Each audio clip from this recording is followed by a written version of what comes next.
Coming up today, President Park Geun-hye vows to make job creation for Korea's young people her top priority in 2016 as the youth unemployment rate remains stubbornly high. The US Senate Foreign Relations Committee unanimously passes a bill imposing broad sanctions on North Korea for its recent nuclear test. First, the World Health Organization warns the Zika virus is now spreading explosively in the Americas. The virus can cause severe developmental issues in babies. Stay tuned for these stories and more.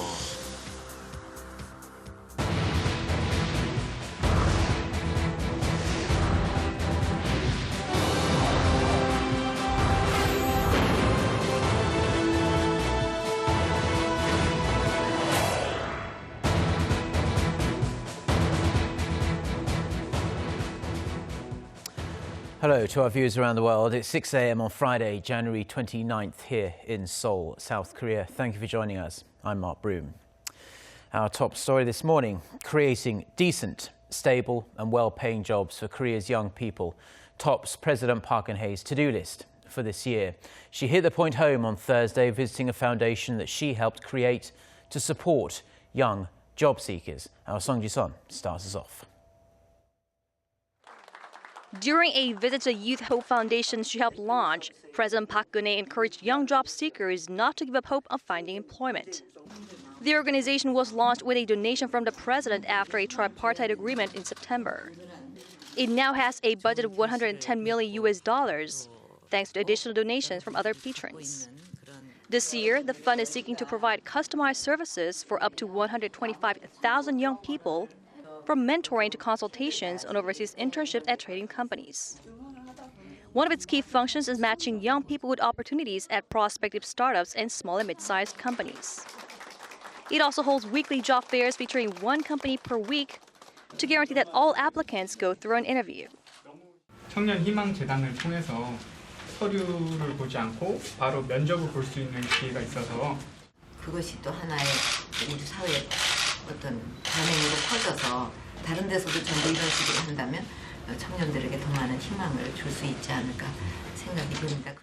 Upon hearing stories from a dozen people who have landed jobs through the foundation, the president said youth job creation will still be a key focus of her administration this year. With the package of related bills still pending at the National Assembly, President Park repeated her call for labor reforms and vowed to create more jobs through new growth engines. Song Ji-sun, Arirang News.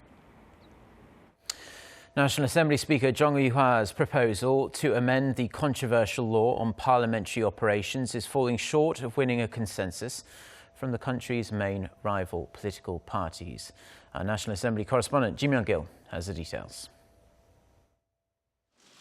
The ruling Saenuri Party on Thursday urged its opposition party counterparts to pass the parliamentary speaker's plan to revise the National Assembly law. If we don't reach a compromise on the current law, then the 20th National Assembly will come to a standstill, as we're experiencing now. Therefore, we must revise the law so the Speaker has greater discretion to introduce bills. National Assembly Speaker Chung Eui-hwa's proposal would restore majority rule to the parliament. Aside from that, the ruling party also wants to expand the Speaker's authority to introduce bills. The main opposition Minju Party says the proposal is undemocratic as it eliminates a provision for bipartisan consent in the current version of the law. Empowering the Speaker to introduce bills related to the economy or public security if a majority of lawmakers consent and limiting the amount of time for deliberations over a bill goes against the purpose of this law. We cannot accept it. Under the current law, deadlocked bills can be put up for a vote only when 60% of lawmakers are in agreement.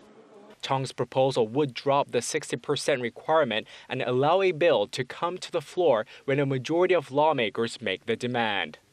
The proposal also shortens the amount of time lawmakers have to consider a bill. The current deliberation time is at least 330 days. Chung suggested it be reduced to a maximum of 75 days.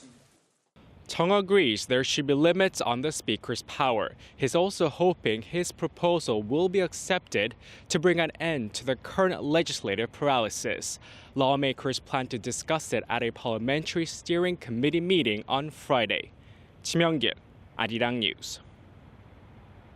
Now, the U.S. Senate Foreign Relations Committee has unanimously passed legislation that imposes broad sanctions on North Korea in the wake of its fourth nuclear test. The bill calls for sanctions on any individual who contributes to North Korea's nuclear program and proliferation activities, human rights abuses, and in addition to cyber attacks and other crimes.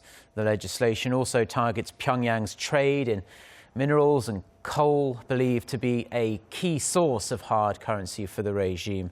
A similar but less extensive bill was passed by the House earlier this month, a week after the North's fourth nuclear test. The committee expects the bill to be approved by the full Senate within weeks and eventually be signed into law by President Barack Obama. Now, is North Korea preparing for another provocation following its latest nuclear test? It's possible, according to a recent report by a Japanese news agency. Connie Kim reports. South Korea's defense ministry noted the possibility of North Korea launching a long-range ballistic missile in an abrupt manner, and is closely monitoring the situation. The ministry's comments come following a report by Japan's Kyodo News Agency on Wednesday, stating that recent satellite imagery indicated that North Korea could launch a long-range missile from its main launch site in Dongchangni on its northwest in about a week. South Korea has made clear that any long-range missile launched by North Korea is a violation of United Nations Security Council resolutions. North Korea's long-range missile launch would be a provocation threatening peace and security on the Korean Peninsula, Northeast Asia, and the rest of the world. Seoul stands clear on its stance that Pyongyang must not carry out such a provocative act. Government and intelligence sources said the launch site has been completed last year, and a long-range missile test can be conducted at any time. The height of the missile launcher has been extended to 67 meters from its previous 50 meters, meaning that it's capable of firing long-range missiles twice the size of the Unha-3, which was used to put a satellite into orbit in December 2012. In theory, the regime can fire a long-range missile with a range of 13,000 kilometers, meaning it could reach the east coast of the United States. What makes the situation even more concerning is that the launch pad has been covered, making it hard for U.S. spy satellites from tracking any missile launch preparations. Moreover, operations at the site are mostly automated, and rails to the launch site have been set up to quickly transport rocket components. North Korea had fired long-range ballistic missiles before, but what's different this time is that no missile was launched prior to the regime's fourth nuclear test early this month. Connie Kim, Arirang News. Now, as a follow-up to that report, speculation of a similar nature is also emerging from the United States on a possible long-range rocket launch by North Korea. A U.S. defense official was quoted by the AFP news agency as saying that Pyongyang appears to be preparing for some kind of rocket launch. The official, however, said the U.S. couldn't be sure whether it was a planned ballistic missile test. The official said it could be aimed at putting a satellite into space. However, the U.S. and its allies do view North Korea's claims of space launches as cover for ballistic missile tests anyway. Now, South Korea is moving to broaden its economic ties with Iran in the wake of a landmark nuclear agreement that lifted international sanctions on the oil-rich country. But a number of factors need to be ironed out first. For more on the complexities of the two sides' account settlement system, our EG1 reports. Officials from Korea's finance ministry, foreign ministry, and banks will meet with their Iranian counterparts during a 3-day trip that starts Saturday. According to financial institutions on Thursday, their talks will focus on maintaining the Korean currency payment system and expanding the payment system to include euros and other international currencies. The system is an alternate channel through which Korea and Iran have been able to do business since sanctions restricted all financial transactions with Iran in 2010. Under the system, Iran has accounts in Korean banks to facilitate trade in oil and other exports. Back then, when oil prices rose along with the increase in Korea's oil imports, the balance in the accounts grew massive, with the current amount estimated to be between $2.5 and $3.5 billion. Earlier reports indicated that Iran might be planning to withdraw its money, sparking concerns in government and financial circles, as a move like that would have a significant impact not only on Korean banks, but could also increase the uncertainty for Korean companies seeking to do business in Iran. But the Korean government dismissed such speculation, and some experts added that Iran is not likely to take such risky action just after being freed from international sanctions. 이지원, Arirang News.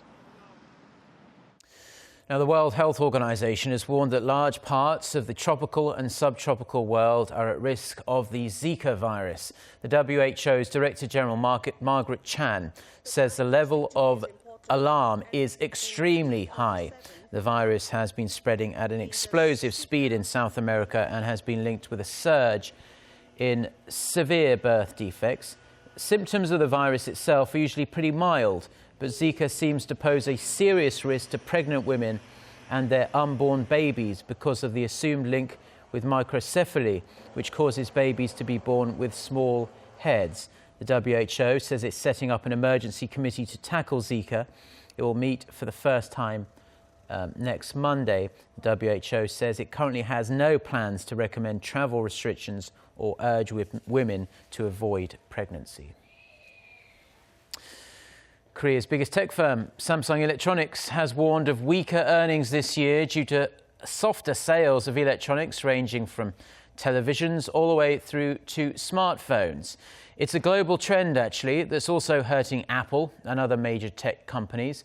Analysts say 2016 is going to be even more challenging than the last year. Kim Min-ji explains why. Korea's biggest tech firm saw its profit fall sharply in the fourth quarter of last year. Samsung Electronics says its net profit came to $2.7 billion in the October to December period, down almost 40% from a year ago. Operating profit for the fourth quarter rose 16% on year to over $5 billion, while sales edged up over 1% to $44 billion.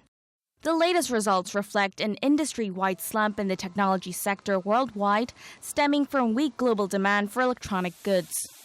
A day earlier, Apple also said it expects sales in the current quarter to drop for the first time in over a decade. This is expected to dent Samsung's earnings even further as the company makes components for the U.S. company.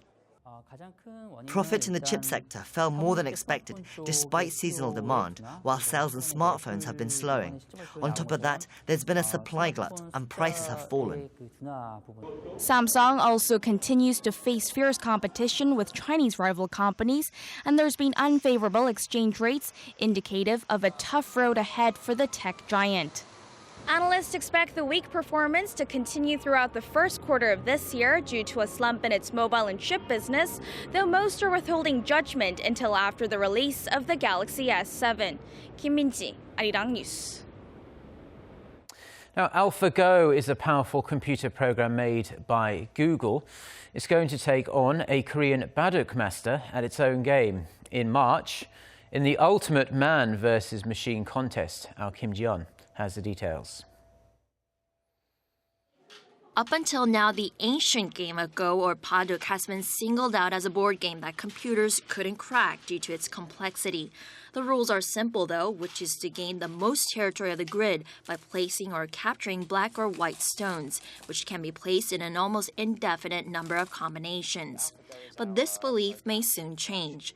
U.S. tech giant Google says its computer has a 50-50 chance to beat some of the strongest Baduk players in the world when equipped with an artificial intelligence program called AlphaGo, developed by Google's London-based company DeepMind. Google says AlphaGo is trained to learn like a human being by observing others play and repeatedly predicting the outcome of each game, as well as by using its instincts to make the best move in uncharted situations. This gut instinct is what makes AlphaGo more advanced compared to previous software programs, including IBM's chess supercomputer Deep Blue, which beat Russian chess champion Garry Kasparov in 1997 by learning to use a general-purpose algorithm to interpret the game's patterns. Google says AlphaGo has already defeated European Baduk champion Fan Hui 5 times out of 5 tournaments in October.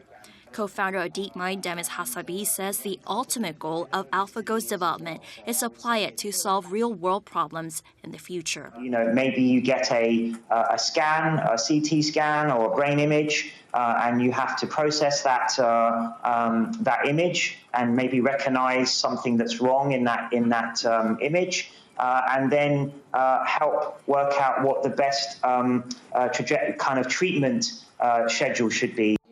The verdict will be out as AlphaGo is to play against a decades-long Korean champion and Padu grandmaster Lee Sedol in Seoul this March. The winning side will be awarded $1 million as prize money. But whatever the outcome, one thing's for sure is that the upcoming match will be a milestone in the development of artificial intelligence.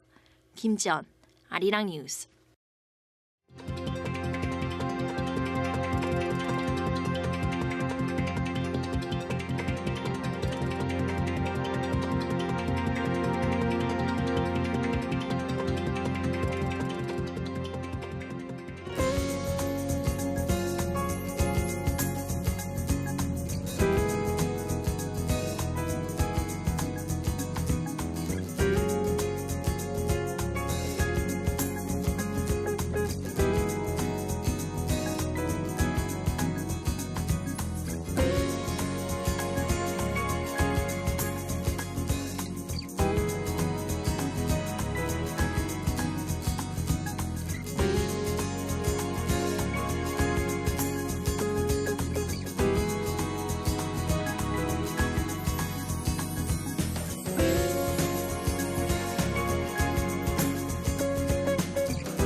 Well, that's all we have for now on this Friday morning here in Seoul. I'm Mark Broom. Thank you as always for tuning in. We'll be back throughout the day with more newscasts. Until then, goodbye.